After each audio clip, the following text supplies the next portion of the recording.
I want everybody to stop right now what they're doing and think about God. Who is he to you? How big is he to you? What do you think he can do with your life? I think a lot of people don't understand who God is. And when I mean God, creator of the universe, creator of all things, the one who sent his only son to die on the cross for our mess, that God, that's who I'm talking about. And a lot of times I think people put God in a box.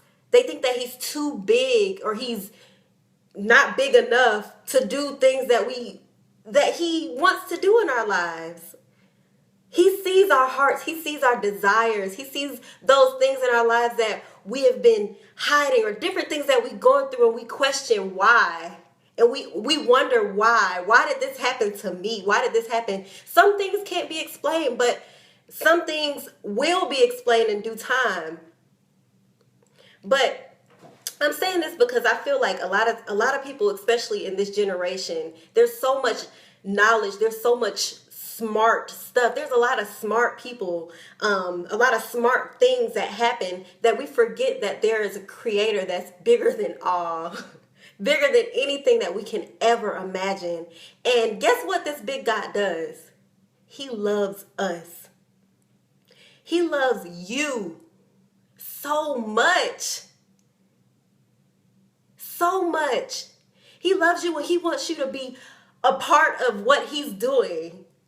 Which means that if you're searching for the biggest thing in life, or you want to be this big mogul, or you want to, whatever it is that you want to do, God wants, it's not big enough. God wants you to be a part of his work.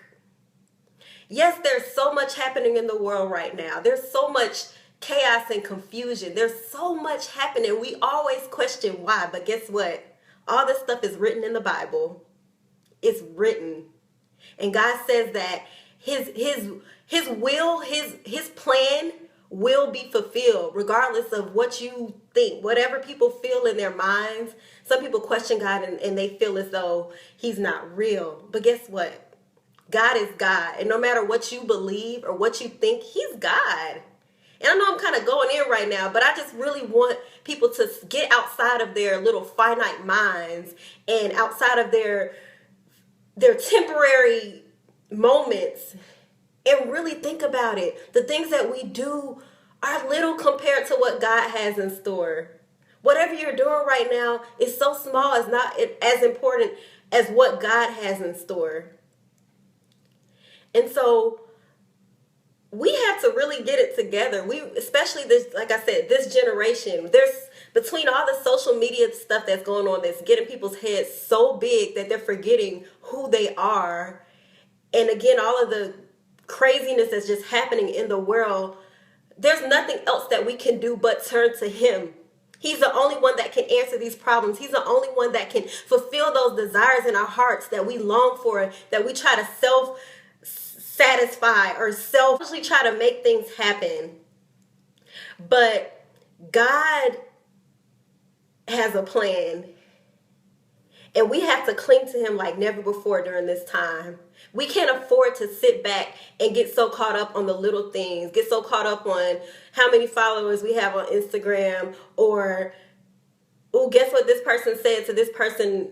Like, just little stuff that we get so caught up in is such a distraction. There's a spiritual world out there, and there's an enemy that it has a plan to try to get us distracted, to try to get us off focus. But we need to go kneel at the feet of Jesus and pray and ask him to forgive us for our crazy, stupid ways so that we can really, really see what he's saying during this time.